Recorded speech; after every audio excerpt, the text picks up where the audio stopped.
What's going on, everybody? Welcome back to the Final Pick podcast. We are your hosts. I'm Zachary. This is Van. And What's today up? on the agenda list, we just had Game 6 in the NBA Finals last night, and the Warriors ended up closing it out in Boston, winning this series in 6 games. Finals MVP, Steph Curry, his first Finals MVP of his career, and it was well deserved. Besides a little bit of a stinker for himself in Game 5, he was absolutely amazing throughout this entire series. He definitely solidified. I mean, he's already been solidified himself as an all-time great, and the Finals MVP to his collection is just going to stop a lot of the naysayers from trying to what's the right word? It's going to stop a lot of the naysayers from um, from basically going against legacy, from trying to trash on him, because that was one main sticking point, that he doesn't have Finals MVP, and he just showed yet again that he can be the best player on a championship team. Congratulations to the Golden State Warriors. They finally got it done, man. I mean, Curry got it done. They've been getting it done for a while now, though.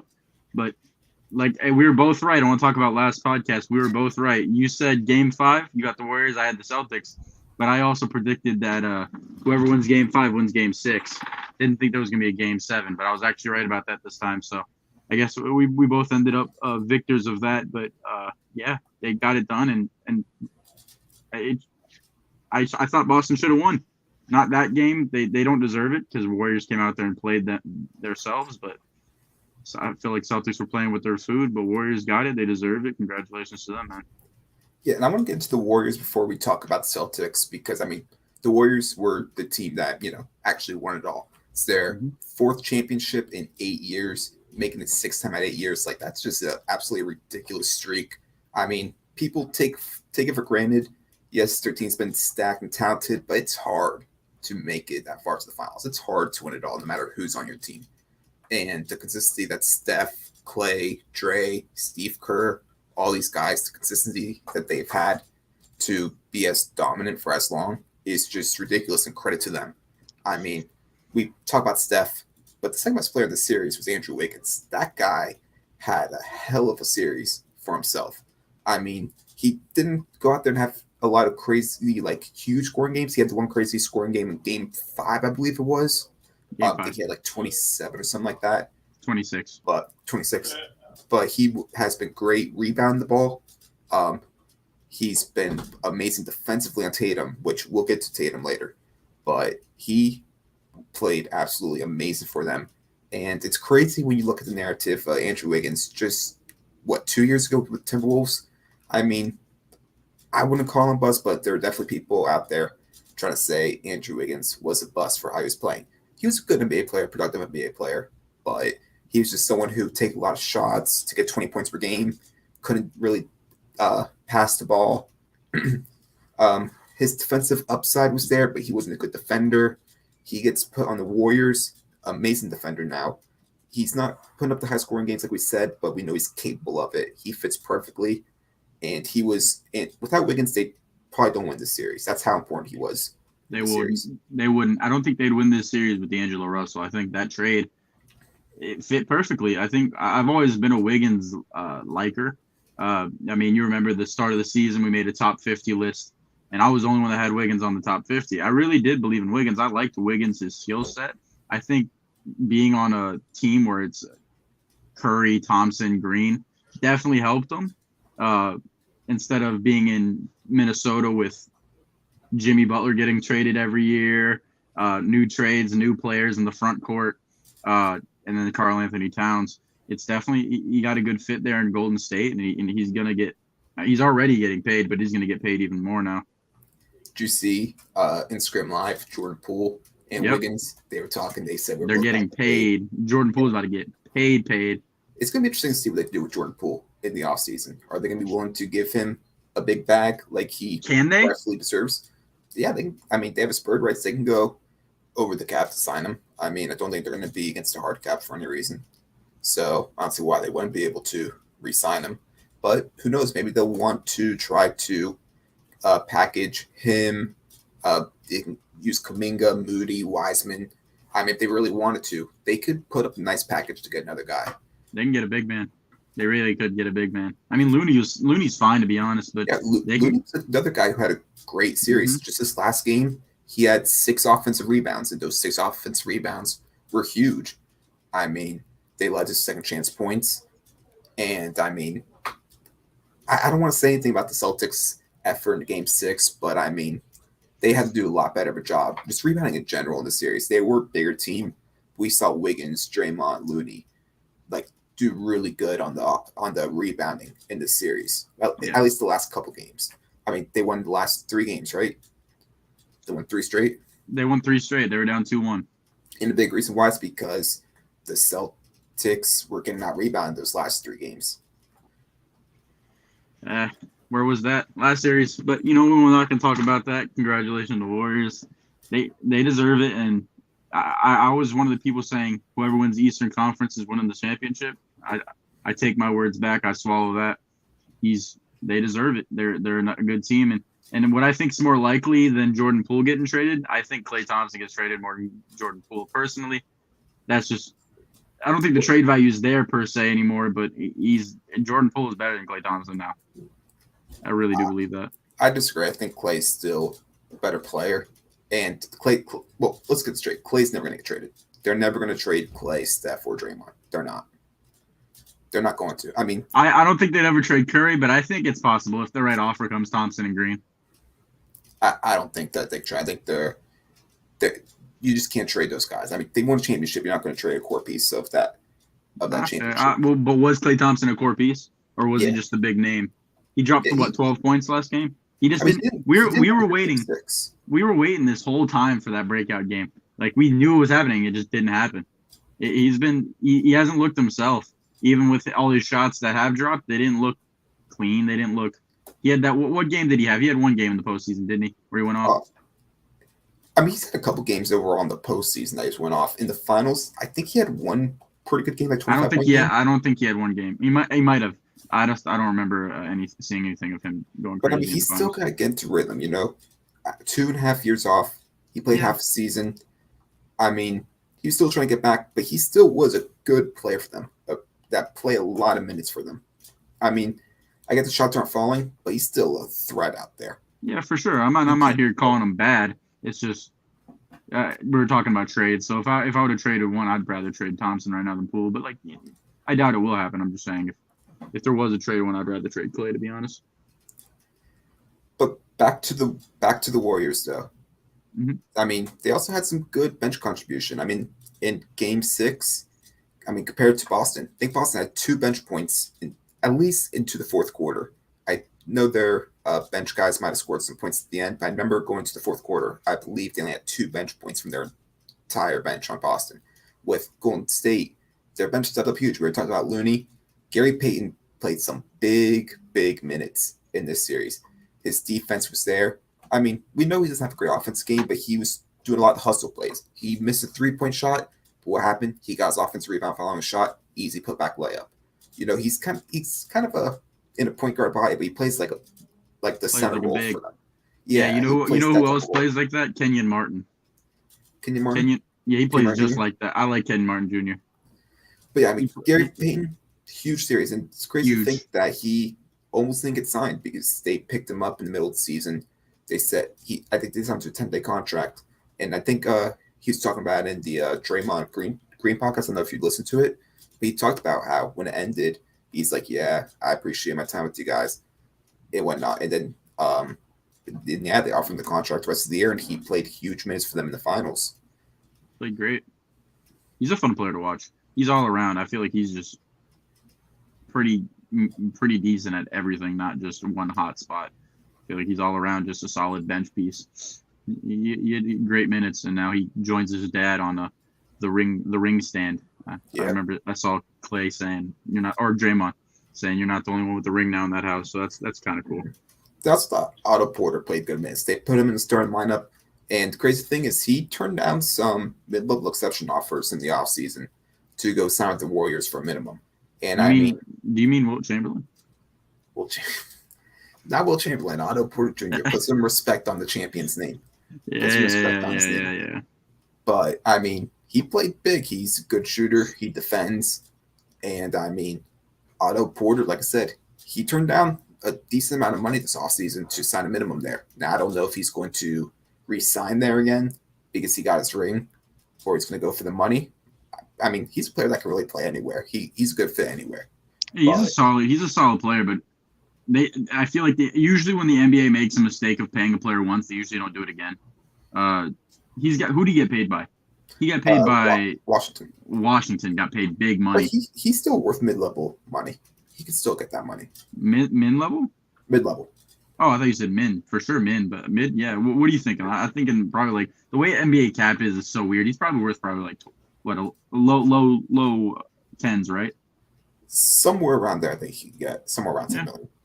I mean, if I'm him, I'm taking the money. You got your ring. It's all about longevity. You got to go get that bag if it's offered. Yeah, and you know what? Hold on one second. I'll be right back. Go ahead and talk about another topic with the Warriors. I'll be right back. For sure. So, yeah, I mean, I'm really upset with how the Celtics played because I really did think they were the better team. They had the better scores, and it kind of feels like when I was watching those games, it kind of went back to how it was early in the season. Oh Jesus!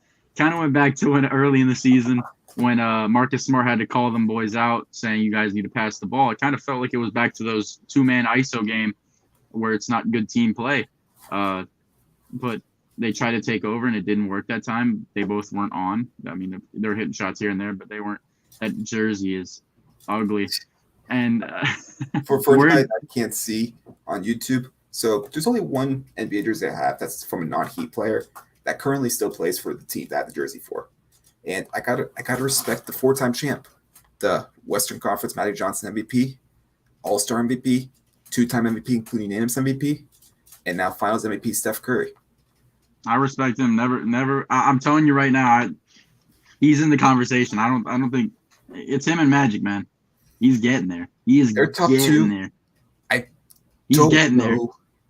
He got himself a final, another ring. Got 4 now. Got himself a MVP. His longevity, I think, could get him up there, but I can't put him.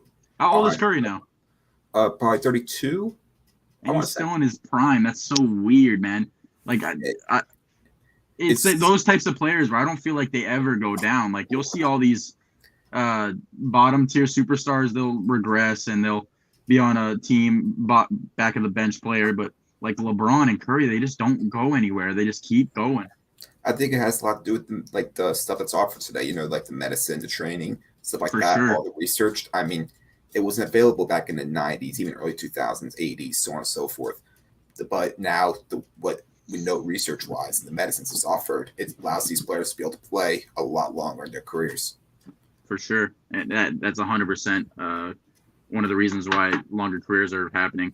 But the consistency is crazy, and I'll never talk bad about Stephen Curry ever again. The man's insane. Best shooter of all time, no doubt.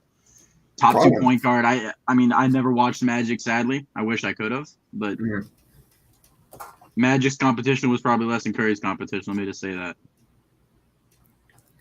All right, let's move on to the team that did lose the series, the Boston Celtics. And I mean, I was talking about him while you went to go put on that thing.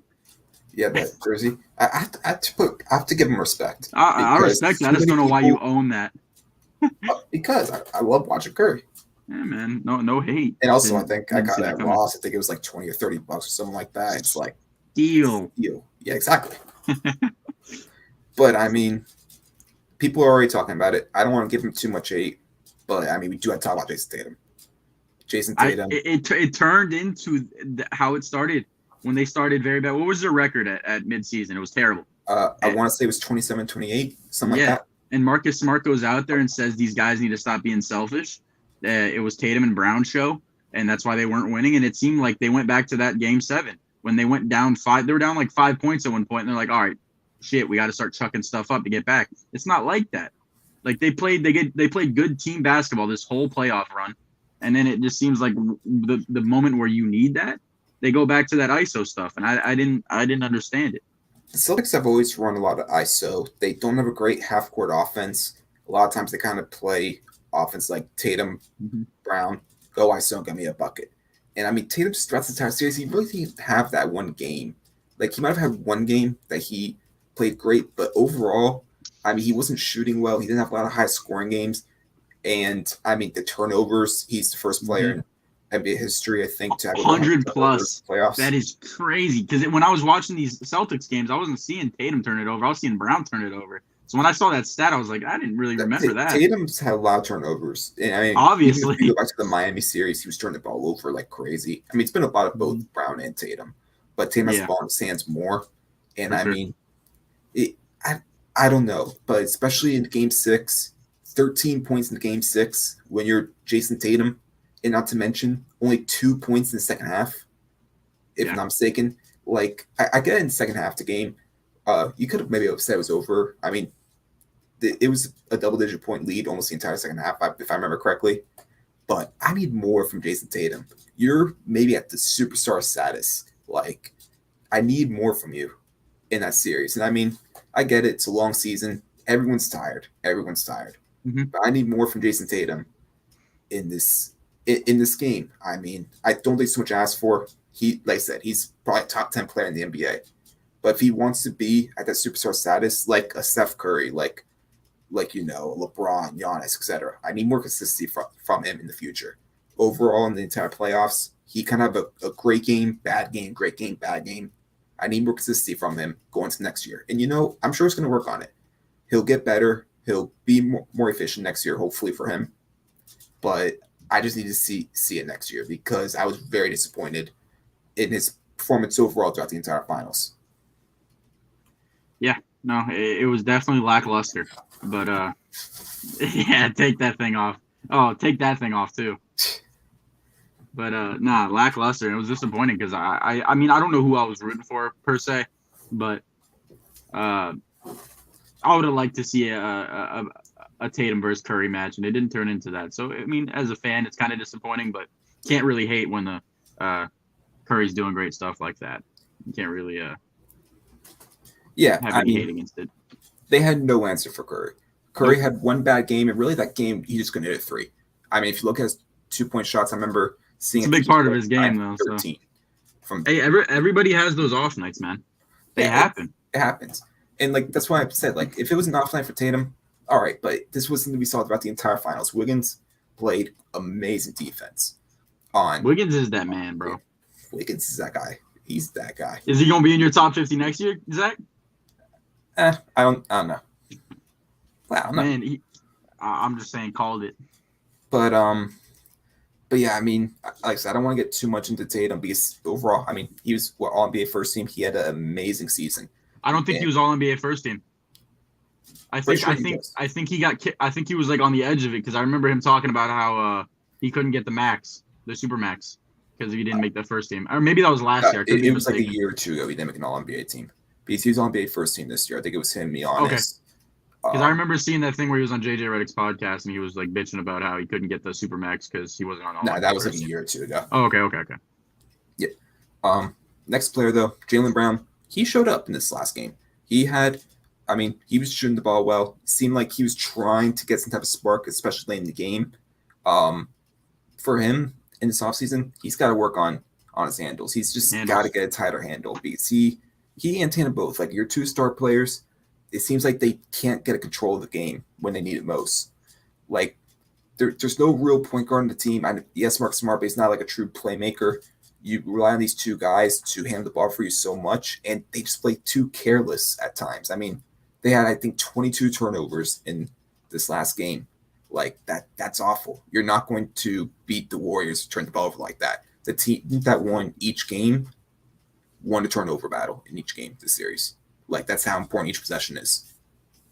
Let me tell you this: something I noticed about the Celtics, they have an 8-man rotation, and once that once they have, yeah, that is 100%. But once they have that 8-man, the Warriors, they have players that can come off, play 5 minutes, and play good basketball. The Celtics don't really have that. Like I'm looking at it right now. They have Aaron Nesmith, who when he comes in, he's productive. I think he's very underrated, but he's going to be a good role player. He really didn't play. They really didn't play. Rotation. They have their starting lineup, then they put Grant Williams and Peyton Pritchard in, and I can't think of anyone. Oh, Derek White, 8-man, yeah. Yeah, I'm seeing they had how, or I mean, I'm seeing all the 1 minute guys when they got put in at the end. Yeah. But yeah, I'm sorry, but if a player's having a bad game, like I'm seeing Pritchard play 10 minutes with no production at all, no stats at all. Like, I mean, they like the Warriors got Iguodala, who's not great anymore, but like he can come off and put some But he didn't productive even minutes. play. And he didn't play. He played. I'm seeing a minute. Did they put him in for the last I think minute? Kevon Looney got in foul trouble and he played like a minute. Gotcha. Or actually, Okay. no. That was the game before that he played a couple minutes for that. He did come in the last minute Yeah. of the game. Well, I'm just saying it always helps. And I know it's 8-man rotation, but it always helps to have those guys that you just sit on the back burner. And whenever one of those backups is not playing well, you could put them in. Like the Heat had a lot of those players. Celtics don't really have anybody. They have Luke Cornett. They have Nick Staus, and Nick Stauskas was on that team, dude. Staus Castillo, bro. So, but the Celtics, they made it to the finals. They'll get some good guys in the minimum this offseason. they will for sure. The bench. Any good team is going to be able to do something like that. Yep. I don't know what the draft picks look like, but they'll be able to get some guys on their bench. And Celtics will probably be back. I mean, Tatum and Brown are too good, too young to not make it a fight. But the East is going to be a gauntlet next year. You're going to have the Celtics. You're going to have Milwaukee. They'll be back. You're going to have Brooklyn, Miami, Philly. Maybe another team pops up out of nowhere. We'll see. But the East is going to be a gauntlet next year, for sure. It always is, man. Yeah. So what do you want to talk about next? All right. Well, how about we get into our next segment? So beforehand, we want to go over a breakout player for each team in the NFL's upcoming season. This is a player. We tried to stay away from rookies because, I mean, a rookie's not really a breakout player in my view. But we're going to try going through each team and pick one player that we think will break out. We'll try to talk about it a little bit. Some players might have more to say than others.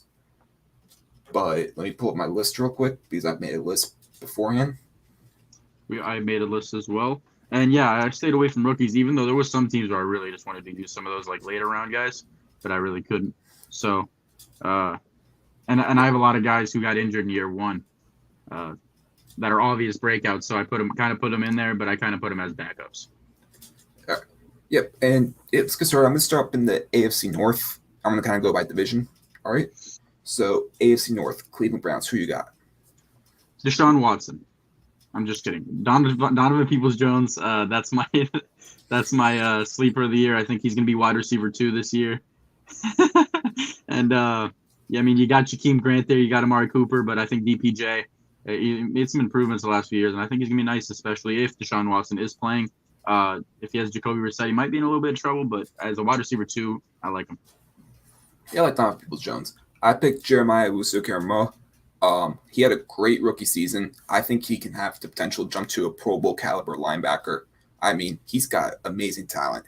His position still is a bit up in the air for what position best suits him between linebacker, safety, somewhere along those. He's a box. Yeah, but I think he's got tremendous talent. I thought he was very underrated as a rookie for the talent for what he was producing, and I think he's going to break out more this season. I was an Owusu-Koramoah guy, man. I wanted him so bad. He fell because of his size. I'm sick of that happening. That's why he fell, was his size. I think people didn't know position to play him. Just grab the talent, worry about it later. But I think he also had some medical stuff. I did. That's what I thought too. But I tried to look it up and I couldn't find any medical because JOK was on my potential for the Browns and I just couldn't find anything. So I was just mad that he fell because he was more listed as a box linebacker, and they said he was undersized, so he fell a little bit. But I hated that because he had all the skill in the world. Mm-hmm. All right, next, Baltimore Ravens. I feel like this one's a cop-out for me, but I pick Rashad Bateman. I mean, he's going to have all the opportunity in the world. I mean, there's no Hollywood Brown now. You got Lamar Jackson at QB. I mean, he's really the only receiver there. I mean, he should have a breakout year. He didn't really have a rookie season that I would have maybe projected him to have last year. But I think he's got all the opportunity, like I said, in the world to be able to produce. So I think it's going to be a breakout for him. Mine was Rashad Bateman as well. It's just the only thing that kind of scares me about that is he's clear-cut, obvious wide receiver 1. And once they wide receiver 1, they know that there's nobody really competing with that. They've got Duvernay over there. Duvernay ain't really he's a slot guy. So I feel like he's going to start getting CB1 every game. So that's going to be tough at least to break out. But I think definitely skill wise, yes, he's my breakout player for the Ravens.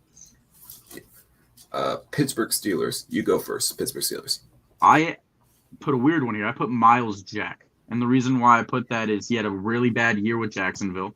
And he goes into a system where they use their linebackers pretty well, make them look pretty good. And then you also have Brian Flores there as the middle linebacker coach.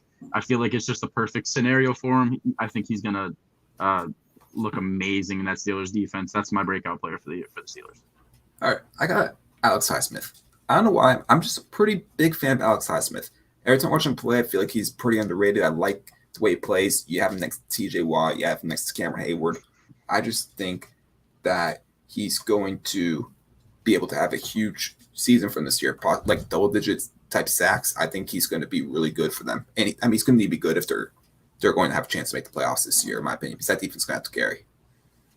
For sure. I like that pick. Alex Highsmith across the way. And you know you have TJ Watt coming from the other side.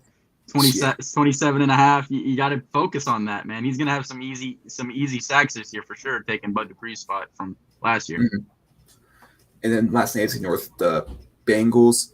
I tried putting some offensive linemen in here, even though it's kind of hard to predict them to be a breakout. I put Jonah Williams. There's no way. Me too. I really liked him out of college. I know he slipped a little bit in the draft, but he was really good out of college. I think he went to Alabama. And I mean, the Bengals are going to need him to be able to produce this year. They put a lot of money into the O-line this year, and if he does break out, like I think he's got the capability to do, that Bengals O-line goes from one of the worst to one of the better O-lines in the NFL, and that'd be huge for them. I don't think they're going to be one of the better O-lines, but I put Jonah Williams as well. I think I'm not a big fan of the Alex Kappa and the Ted Karras signing. You know that. I think Kappa had a very easy role in Tampa Bay next to Wirfs and Jensen. So I don't really think much of him. And Karras I've seen firsthand for the Dolphins. He's not very good. But I think Leo Collins, that signing, I think even though it's on the opposite side of the line, I think it's going to help him progress. And I really do like Jonah Williams out of college. So I think he's going to be he's going to take a big step from where he was last year. All right. Next, let's move to the AFC East. I'll start off with the Buffalo Bills. I feel like we're not the same one for this. I just have for sure. Gabriel Davis. Yes, sir. Yeah, I mean, he had a huge playoff game. It's easy to predict why he breakout, but I was really upset last year when they signed Emmanuel Sanders.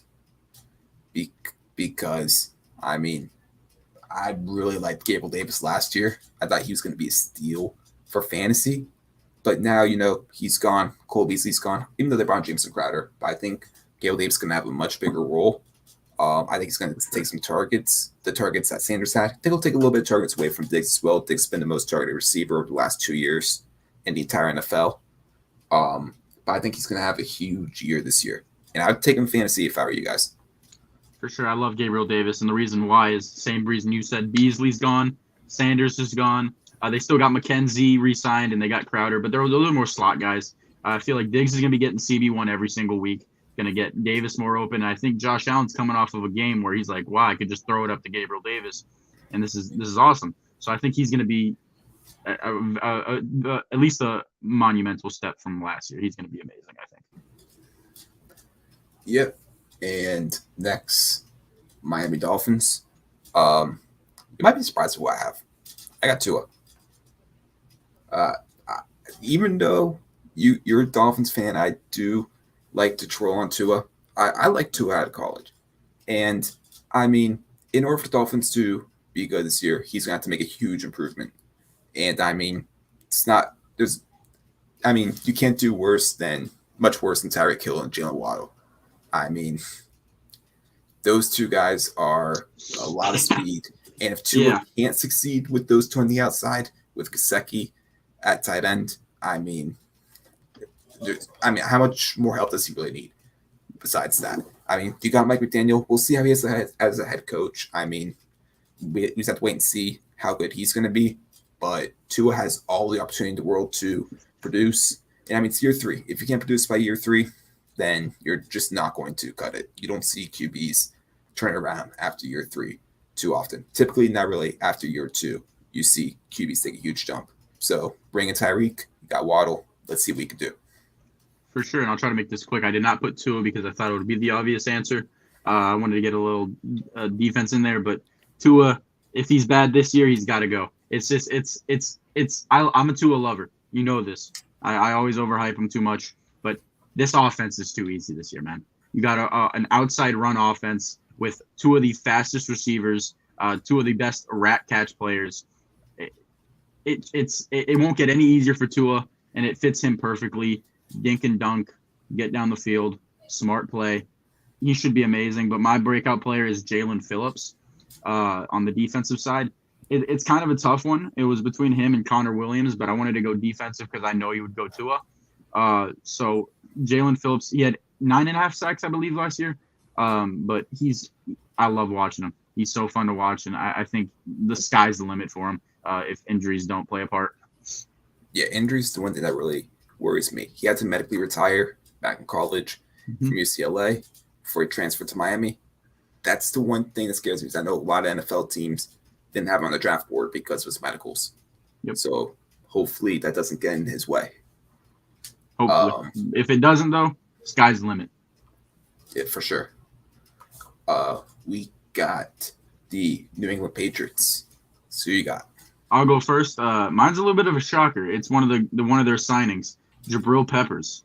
I really like Jabril Peppers as a player. I just think it wasn't a good fit in New York. And one of the reasons why I really like him is he got a min-level deal, and he can play anywhere from box linebacker. He's a little undersized for that, but so is JOK, and he's doing just fine. He's very versatile, and I think with Bill Belichick, I think he could be really, really good. If there's anyone that can get the most out of Peppers, it might be Bill Belichick. I kind of wonder if he's kind of the jack of all trades but the master of none, if you understand what I mean by that. No, for sure I do. Obviously, I mean, college, that man was ridiculous. He almost won the Heisman. I mean, he was a safety, linebacker, edge, kick returner, punt returner. Anything. He even played some QB receiver. Like, he played everything. He was ridiculous in college in Michigan. But my guy for the Patriots, I've always been a fan of him back when he was in San Fran. I really like Kendrick Bourne. I think he can have a good year. I mean, they don't have a surefire wide receiver one there. They brought Devontae Parker. Kobe Myers is back. They got Nelson Aguilar. But, I mean, I don't think any of them are much better, if even better, than Kendrick Bourne. I really like Kendrick Bourne. And I think that if he has the opportunity, and I've heard Mac Jones has looked pretty good so far. Obviously, it's OTAs. You can't take too much into account from OTAs.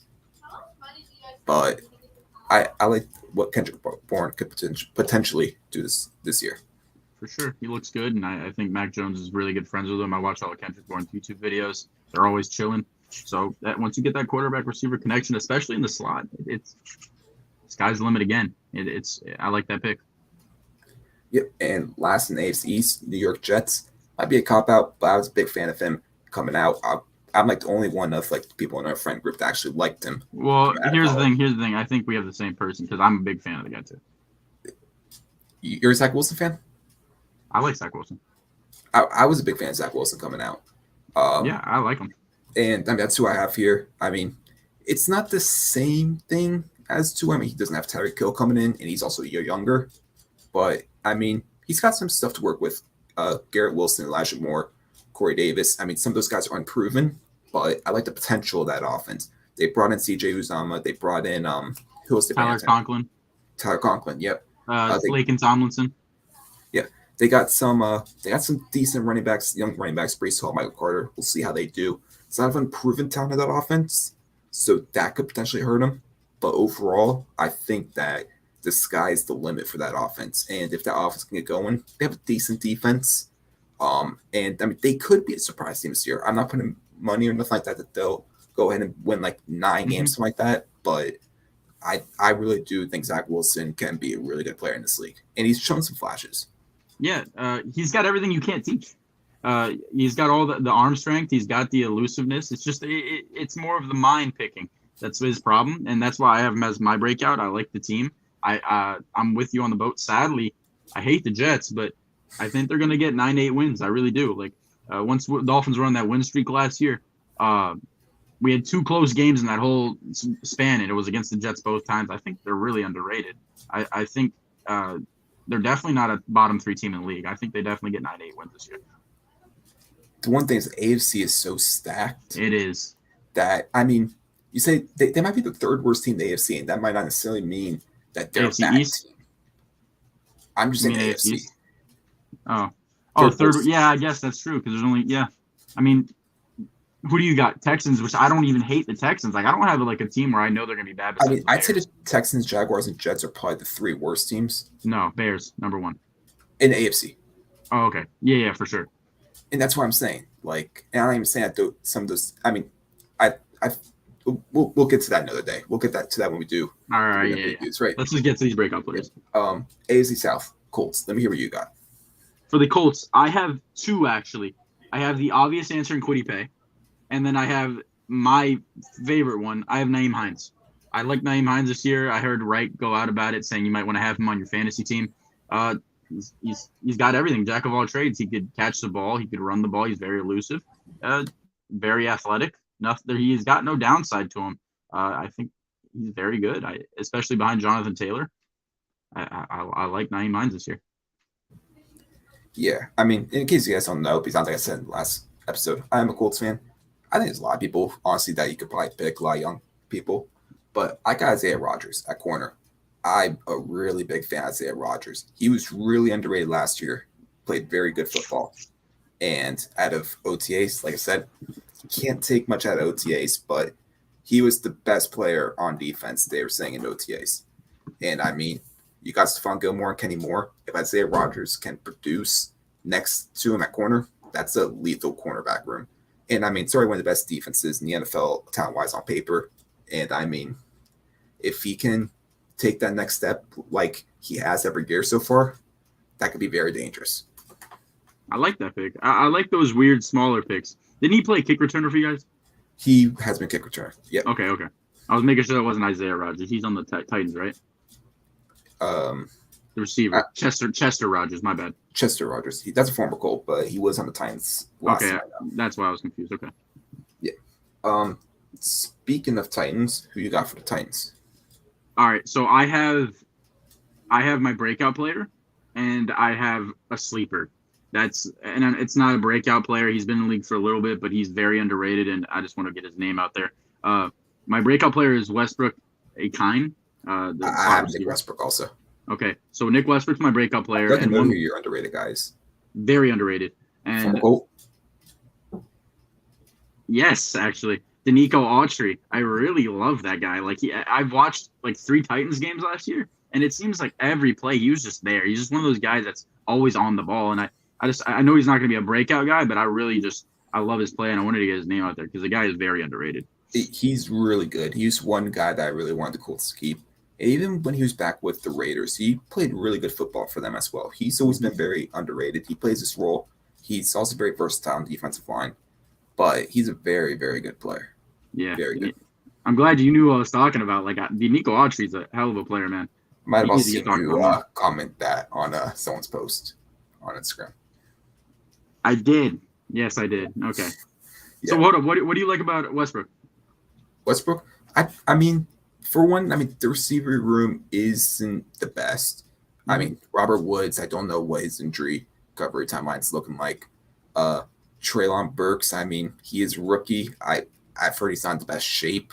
Obviously, he's got asthma. Months. Everybody's overreacting to that. I think he's got months to get in shape, but at the same time, will he be ready to play a lot to begin the season?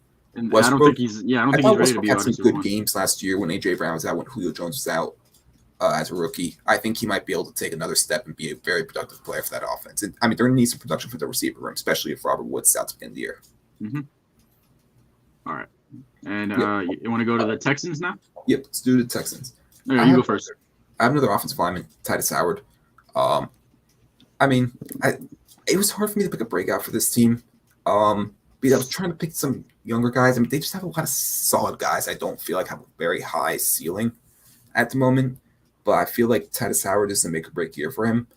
And I feel like if he can take a next step, obviously it'll help Davis Mills. And I could say maybe Davis Mills is a breakout. I could maybe say him. I feel like that was the obvious choice. Yeah, exactly. I But didn't I go. mean, I didn't go him either though.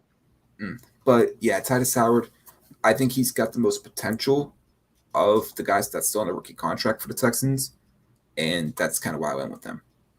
Yeah, no, he was definitely on my mind because he hasn't really done much with since he got drafted out of Alabama State, by the way. But no, yeah, I didn't put him. I put on the defensive side of the ball.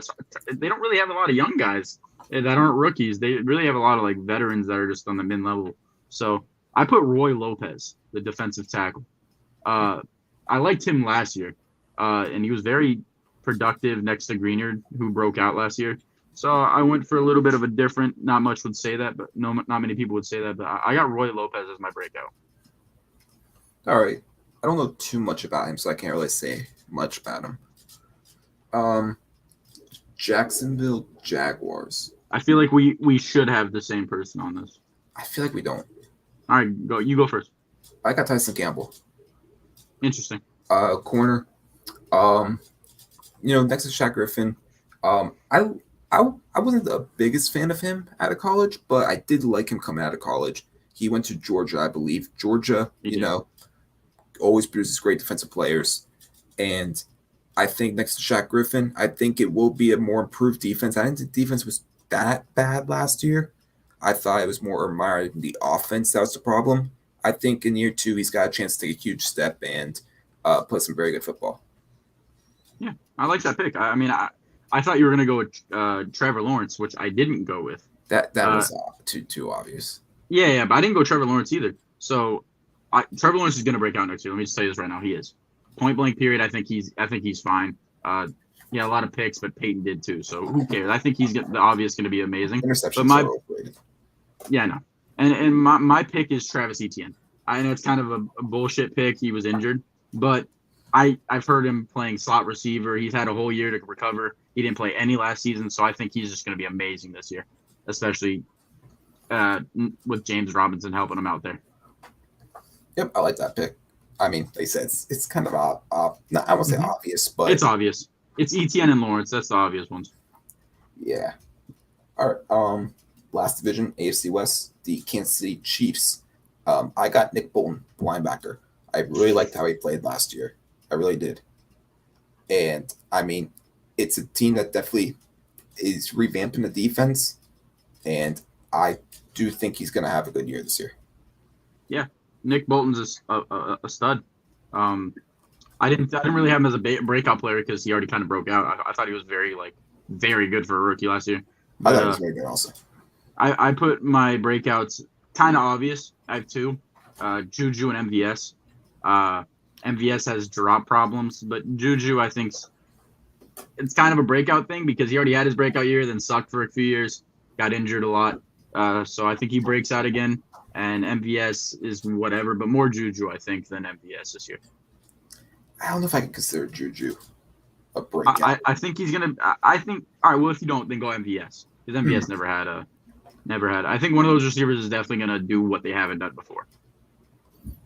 All right. The Denver Broncos. We had the same person. I have 2. You have 2? All right. It's one Jerry Jeudy. Yes. It's a make or break year for him. He has a lot of talent. But he has his drop problems. He's been inconsistent. But you got Russell Wilson at QB. You got no excuses. You really don't. I know he had the off-field problems during the offseason, but it really wasn't serious at the end of the day. We'll see if he gets any type of discipline from the league office from that. He won't. I don't think so, but you never know. But like I said, first-round pick. He was a stud in college.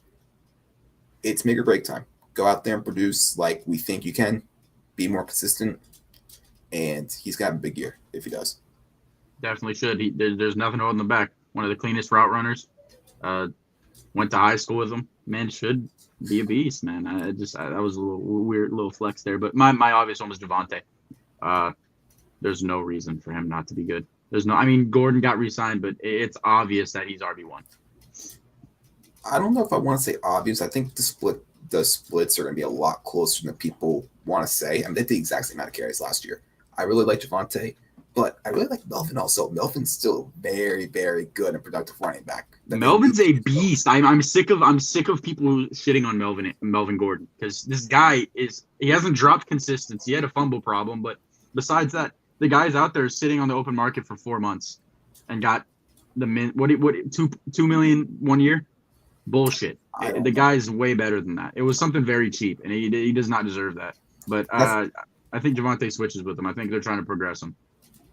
I think it's going to be a good year, but I think it's going to be very split with the two of them. I don't think it's going to be as split as it was last year. But you know what? You never know. Because Gordon was getting paid $8 million last year instead of $2 million. So I think that definitely affects it. They're going to try to get the most out of Javonte as they can. And also, so you know what probably happen? Melvin will be the third down back and the goal line back. Javonte will probably be, between the 20s. For sure, he will be. I think that's exactly what's going to happen. Next up, Chargers. I kind of went with an underrated route, maybe more than the breakout route, but I really love the Sebastian Joseph Day signing for the Chargers. You said Raiders. I meant Chargers. Chargers, there you go. Let's go Chargers. I already said the player, Sebastian Joseph Day. I just really loved that signing for the Chargers. In all honesty, value-wise, I think that's the best value sign they had all offseason. I absolutely love that sign for them. They need someone to be able to help stuff to run. I think he's going to be able to help do that. And overall, he's just a stud.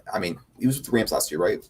That's a tough loss for them. That's going to be underrated. He was really good for them last year. And I think he's going to be a steal, one of the biggest steals for AMC.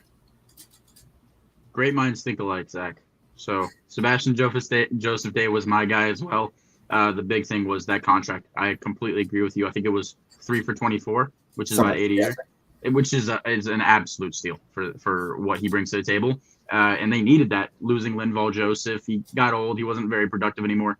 Him in between Joey Bosa and Khalil Mack should open some gaping holes for him. And yeah, Joseph Day, I love it. That was my pick as well. All right, and now the Raiders. All right, I'm gonna go first. Yep. All right, so I have 2. Breakout Trayvon Moehrig, but I am known for hating Derek Carr. I have him as a breakout. Just not to the point where I know whatever. That's why he's my second. My main one's Trayvon Moehrig, but I think Derek Carr is not gonna I think Derek Carr is gonna be amazing. I always have him ranked under the top 10. That's just me. This might not be like a popular opinion, but I think he's going to take a big step this year, and I think they go – I really do think they go top 2 in that division. I think it's Chargers and them. I don't think it's any conversation. I think him and Devontae are going to cook. I'm interested in what a breakout is for Derek Carr. I know. He had a lot. I know he had stats last year, but breakout to me is playoff run. We'll have to see with that. For sure. I feel like this is kind of cheating because he kind of broke out last year. But Rock Yassin, he was really good last year. He got traded to the Chargers. And last year he was really good. You keep switching Raiders and Chargers, my boy. Am I? Yeah, you said he just got traded to the Chargers. I don't know what's up. Hey, man. You get confused. Yeah, you just got traded to the Raiders. Yeah. It's too late. But he got traded to the Raiders. And now he's going to have a pass rush in front of him. Last year, the Colts didn't have a pass rush. He still played great. Now he's going to have Max Crosby and Chandler Jones rushing the passer. And, it's going to create a lot more opportunities for turnovers forced for him. And I think he's going to have a really good year for them. Really good year. Yeah, I like that pick. I didn't watch a lot of Rocky Sin, so I wasn't going to go with him. But I put Trayvon Moehrig. Just a player I liked. And he's very fundamentally sound. He's not a guy that's trying to make too many plays. Not trying to blow his coverage to get an interception. He's going to stay in his zone and do his job, and I really like Trayvon Moehrig. I like him too. Now, let's go to the other conference. We'll go back up to the north. Minnesota Vikings. I got the former Hurricane, KJ Osborne. This is going to be a bold prediction. I think he's going to be second in the team in yards this year. You think Thielen's moving down? I just have a feeling. I feel like Thielen's getting up there in age. He was still good last year. Don't get me wrong, but that's a bit of a bold prediction. I think KJ Osborne ends up overtaking Adam Thielen in yards. Maybe not targets or receptions, but in yards. Yeah, possible. He's in the slot. But my pick for the Vikings was Christian Darrisaw. I like him. He had an injury-prone first year. He had back surgery, but I liked him out of college from Virginia Tech. I think it's an obvious pick. The O-line's not terrible. They have their bright spots with Bradbury and who's their guard? Jackson, Ohio State, one of those guys. Their left guard, my bad. Why is Jackson Carman coming by? No, Jackson Carman's on the Bengals. Jonah Jackson's on the Lions. There's a guy that they drafted 2 years ago that's very solid at left guard there. Evans, maybe. I don't know. But they have that left side pretty solidified, and I think Darrisaw is going to fit in perfectly there. All right, next up we got the Packers. You go first with that. This one was tough. It was. I scrolled a little bit because they don't really have a lot of young players. So I went with the obvious pick, I guess. You can call it obvious. I put A.J. Dillon. He was already there, but I think he's just going to have a bigger role this year. I think Aaron Jones is off the team within 2 years. By the way, you might have been thinking of, or is it Cleveland? Say it again? What were you thinking of Cleveland for the Vikings? Ezra Cleveland. Yeah. I think he might be the left guard. I don't know. Yeah, maybe I'd sleep up. He's the left guard. Yeah, who's their right guard then? Ed Ingram. Ed Ingram's the LSU guy. I could have sworn they had I thought they had an Ohio State guy. I don't see it unless he's really far down the depth chart, but that's what they're showing as the starting guards. Yeah, still. Ezra Cleveland, I love him. He's Boise State. I think he's very good. Packers, it was kind of hard. I felt like I wanted to go with a non-rookie that's going to have more opportunity, and I went with Amari Rodgers. I've heard last offseason he was having a good training camp, but he never was really used. So they're going to have some receiver that breaks out. Christian Watson, we'll see. He's going to have a lot of developing he's got to do coming from a FCS school. Sammy Watkins is there. I don't know how much Sammy Watkins really has left in the tank, but Amari Rodgers is going to be in the second year. I think he could be productive for them. I like that. I mean, I'm not opposed to. I mean, one of these receivers are going to go breaking out, but someone's got to. Can't go. Someone's got to, right? So, I thought you would have gone Allen Lazard. For me, it was either AJ Dillon or Allen Lazard because it's kind of tough for that team. Yeah, I mean, Allen Lazard, I feel like is going to be a popular one, but Amari Rodgers, I mean, he's had some big games in college. He wasn't like Clemson, right? Better receivers, yeah, but he was like one of their better receivers in recent history. But I mean, I think he's got some potential. He's going to be more of a slot guy. I think he's going to have some potential for them. I'm with it. Detroit Lions. I'm hoping this player bounces back because I really liked him in the draft. Former 3rd overall pick, Jeff Okudah. Wow. I mean, he really has not been that good so far. He's been bad. He has all the talent in the world, I'm telling you. Out of college, I mean, he was a stud in college, absolute stud in college, and I'm shocked he hasn't been able to put it together yet. The Lions, those Ohio State guys usually don't bust out like that. They usually don't, and I know he was hurt his rookie year, but he was hurt last year as well. I think something's going to click, and I think he's going to have a productive year. I truly do. I mean, the Lions really didn't have a bad defense last year. They really didn't have that bad of a defense, and I think that he can develop into I don't want to say a lockdown corner, but I think he can get to he has still Pro Bowl potential in him. I did not put Okudah. I put a sleeper pick. No one's gonna think about this. I put Derek Barnes. Interesting. I really like Derek Barnes out of college. I think he was a steal in the draft. They did get a lot of edge rushers this year. They have Alquara. They cut Trey Flowers so to put Hutchinson in that spot. But I really like Derek Barnes out of college, and I think if he gets a bigger role, he could definitely put up Charles Harris numbers. And I like Derek Barnes. Charles Harris definitely. Charles Davis is back. But I love Derek Barnes just as a player from college. I think if he gets a bigger role, he's going to be amazing. Yeah. And Chicago Bears. This one was a hard one for me. It was hard. Who'd you got? Darnell Mooney. The obvious That's choice. That's the obvious one. That's the only obvious. That's the only one I could pick. I was going through it. I'm like, I mean, I like Tevin Jenkins. That's who I went with. Yeah, I love Tevin Jenkins, the most aggressive man on planet Earth. Yeah. But nah, I put Darnell Mooney as the obvious choice because he's just it's same thing as Bateman. They're now wide receiver one. They should be getting a Yeah. load of the targets. So it's hard for him not to at least do better than what they did last year. I feel like he was really good last year. He just didn't have the QB production last year. For sure.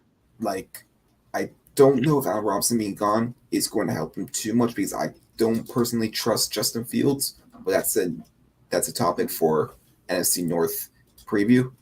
Um, but I mean, I got Tevin Jenkins, liked him in the draft. He's going to his second year, I believe. Very aggressive guy, and I think that he can develop into a nice player for him. I like that. NFC East. Let's go over to the now Washington Commanders. And who you got? I have Curtis Samuel. Great minds like. That's yours too? Yep, and he would have been mine last year also. No, well, that didn't work out. But Nope. yeah, I think he's back. He's fully healthy. I've been seeing good things about him at training camp. Wentz seems to love him. So I think Curtis Samuel in the slot. You got on the outside, Maybe. Yami Brown, Terry McLaurin, Jahan Dotson. Maybe. I like Curtis Samuel. Terry McLaurin. Maybe. I tell you what, dude. Oh, Terry McLaurin is not getting traded. Ron Rivera's already said that. But Curtis Samuel, I think he has potential to play like a Debo role, running back coming out of the backfield. He's got that You think they would elusiveness. give him a Debo role over maybe a Jaden McKissick? I think he's more equipped for it also, but I just think Curtis Samuel could play slot end. I mean, McKissick could do both, but I think Curtis Samuel, they're paying him. So I feel like they got to get the most use out of him. So, yeah, Curtis Samuel's my breakout, especially after nothing last year. yeah. I mean, he had a really good year for the Panthers 2 years ago. A really good underrated year. That's why he got paid. Yeah, and I mean, they got Terry McLaurin out there, obviously, absolute stud. Get your money because you absolutely deserve it. You're quarterback proof. But yeah, I mean, Curtis Samuel, I mean, he is kind of a jack of all trades. He can do a little bit of everything. And if he's healthy, he should be able to go out there and produce. By the way, for some hindsight, Zach's a very big Terry McLaurin fan because the guy grew up a Colts fan, and he That's really not the wants him to reason get. why. Oh I mean- yeah, and he wants him to get traded to the Colts. Oh, I mean, obviously would, but even going back before that, like when he was coming out, You were big on him. You were big on him. I was I'll give you that. You were huge on on him. Terry McLaurin before the draft. Yep. I mean, Called that one. yeah, I mean, I loved him. I was hoping that he was like a fourth round projection at that point. I was like, this guy's going to be a steal. And that was a pretty stacked wide receiver class, also. It very much was. But the best receiver in that class is obviously Andy Isabella. So where are we going next? Next, we got the Dallas Cowboys. I feel like we have the same one. Do we? Maybe. I have two, but one's the main one. Tony Pollard. Tony Pollard. Maybe he didn't really break out, but I don't think he'll have the opportunity to break out. Who's the other one? I've heard they're having him at slot a lot this year. So if he's doing a role where he's out of the backfield and in the slot, you can't really hate on a breakout against that. And then my secondary one was Dante Fowler. I feel like those mediocre edge rushers that go to Dallas for a year always end up putting up 15 sacks. It seems like a thing that always happens. So it's not more of a breakout season. I think it's more of just a good season. And then gets paid by somebody and they regret it. I went with someone who I thought a really good year for them last year. Didn't really get a lot of recognition. But Malik Hooker. He had a really solid year for them last year. One main concern with him has always been injuries and tackling. But he was very productive from last year, obviously, before he was with Dallas with the Colts. I mean, he was pretty good when he was on the field. Obviously, being on the field is a concern for him. But I think he might be able to kind of reach the potential that he had coming out of college. I mean, at Ohio State, I feel like a lot of guys went to Ohio State for some reason. But that I picked to break out. Sorry? Who? Oh, Ohio State guys. Yeah. Yeah, I feel like I picked a lot of them. But yeah, I mean, he had one of the best safety, he's one of the best safeties in recent history in college. He has some of the best potential as a free safety. I thought y'all stole him at 15. I I thought he was still too. And I mean, when healthy, he was productive, but obviously, health was a major issue. Yep. But I think that he has the opportunity, especially with that Cowboys defense, to be able to reach the potential we saw coming out of the draft. I'm with that pick. I like that pick. Philly. I I got got you go first, but I'm just letting you know. For a lot of these last ones, I got two. all right. I like each of them. I mean, I think he's a bit older. I got Avonte Maddox. I think he's very underrated. This is more of an underrated route. Very underrated. And now you got Darius Slay on one side, you got James Bradbury on the other side. Him in slot, that is going to be a scary cornerback room for defenses to go up against. I think he's been very underrated. I mean, slot corner, I don't think people give slot corners enough credit because, I mean, they are asked to do a lot. And, I mean, we saw Jalen Ramsey be more of a slot corner this year than an outside corner because, I mean, it's the best corner in the league. He's asked to do a lot. And, I mean, I think Monte Max is one of the best in the league in slot. I don't hate that pick. I like that sneakiness. I went for an obvious choice, and I went for another lineman. I got Dallas Goedert. He was top. Yeah, because it's his first full season by himself. When Zach Ertz left, he blew up. But I feel like once he has a full season, he's going to be a top 5 tight end. It's at least sneaky to be. And then my breakout player is Landon Dickerson, the left guard. I really love Landon Dickerson out of college. Big dude. He's hard to beat. And I think him next to Kelsey and their left tackles, Halatupi. Don't want to pronounce that name, but also a very good player. Yeah, a very good player. He's going to have an easy role. And Landon Dickerson, especially with Kelsey coaching you right next to you, can't really bust, man. I think Landon Dickerson's going to go crazy this year. That's an interesting one. That's an interesting pick. Last in the NFC East, Giants might be kind of got a receiver who was in some trade rumors earlier in the offseason. Tony? Huh? Tony? Okay, there's Tony. I mean, he was good for them last year when healthy. He was good for them when healthy. He was amazing. And he was amazing when he wasn't punching people, but he was amazing. Like Tony, that Dallas Cowboys game, I was watching. I don't know why I was watching it, but I was watching it, and this guy is good. He's elite. Like I was like, this guy is carrying the Giants, and they still lost, but he was carrying them. Yeah, I mean, he's got a lot of.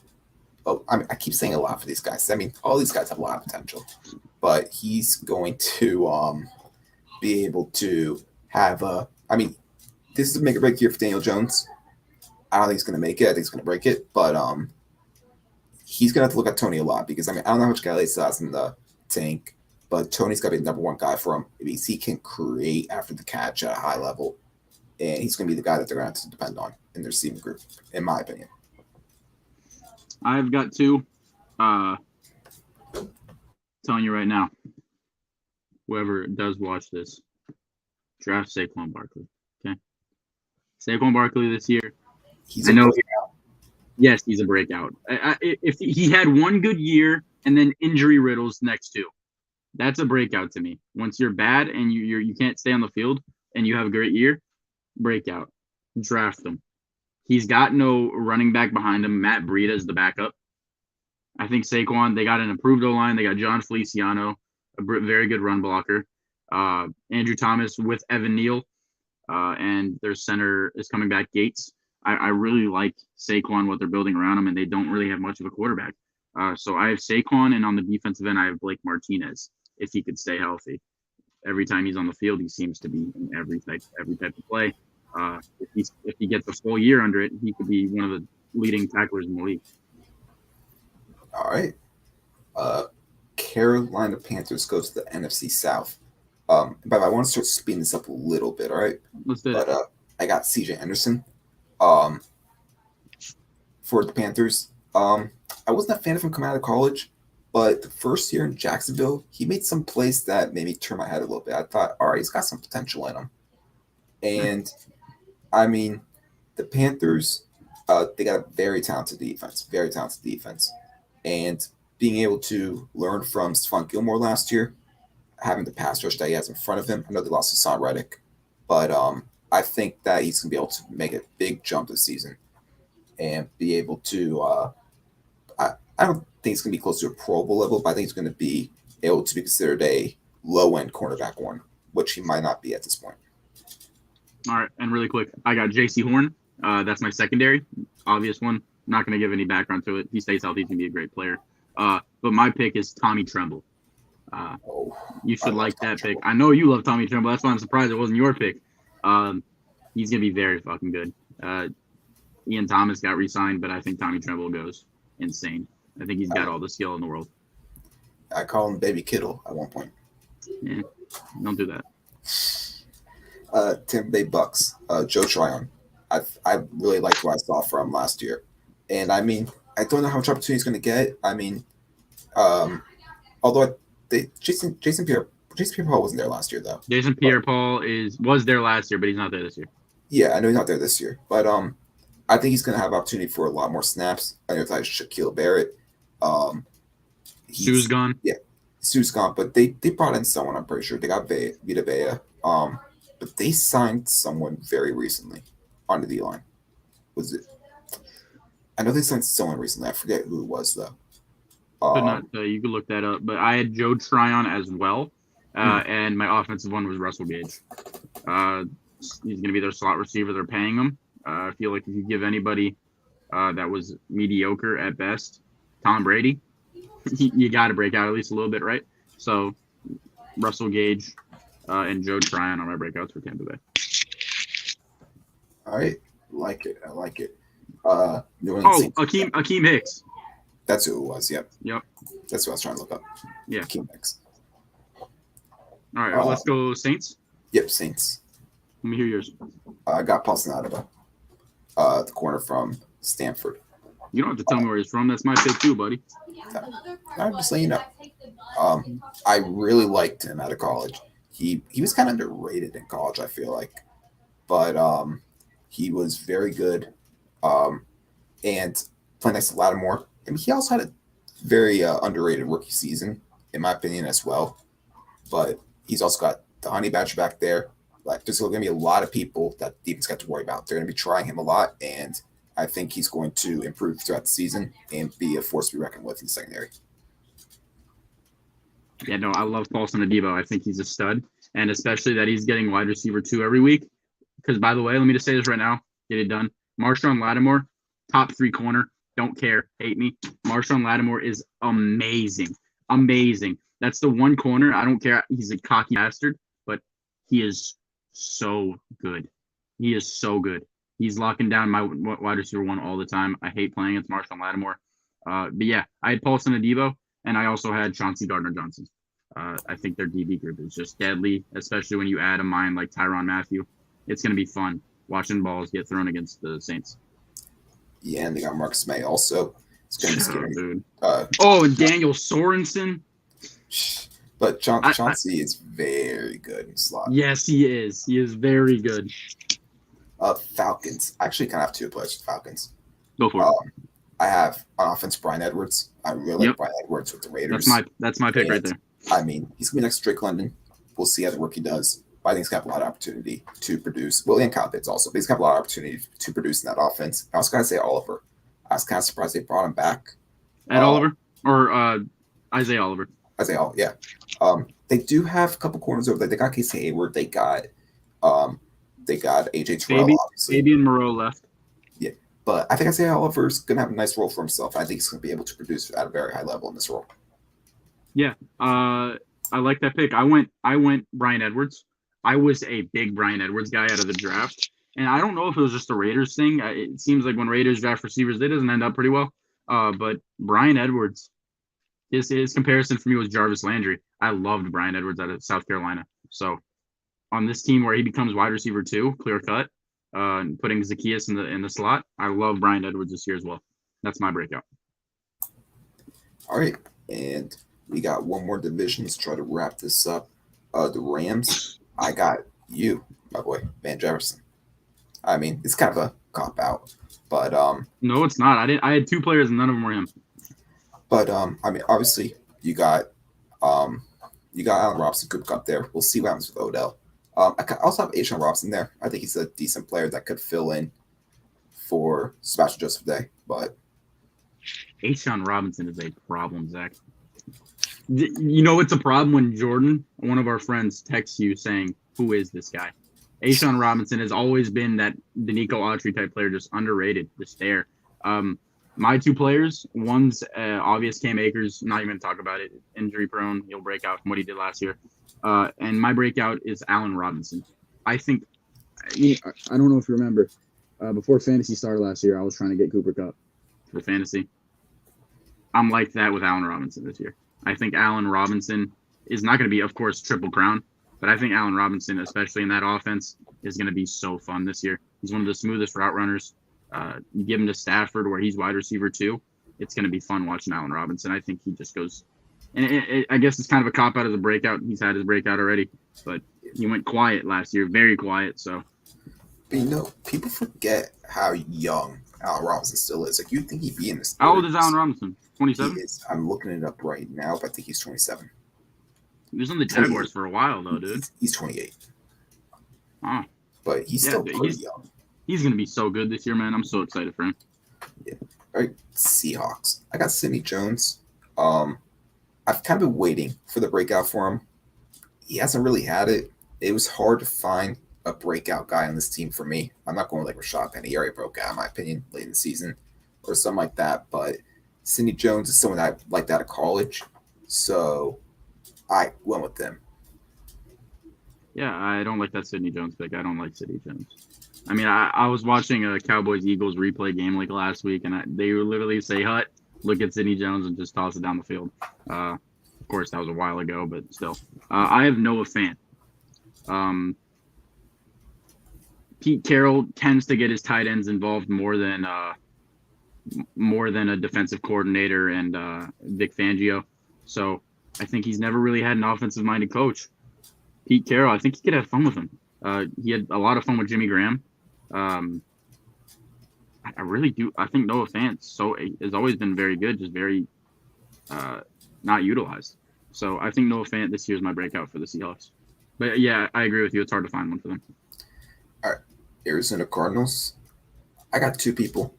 I got Rondell Moore. That might be a somewhat obvious one. I mean, DeAndre Hopkins suspended. They lost Christian Kirk. They got AJ Green. They got Hollywood there. But he had some bright spots for the Cardinals. He's kind of a utility player for them that has the ability to create a lot of yards after catch for them.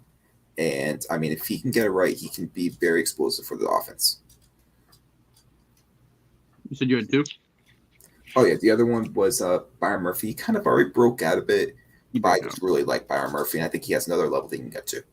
He's very good. So I went with 2/3. I would do it real quick. One of the middle linebackers is going to break out this year.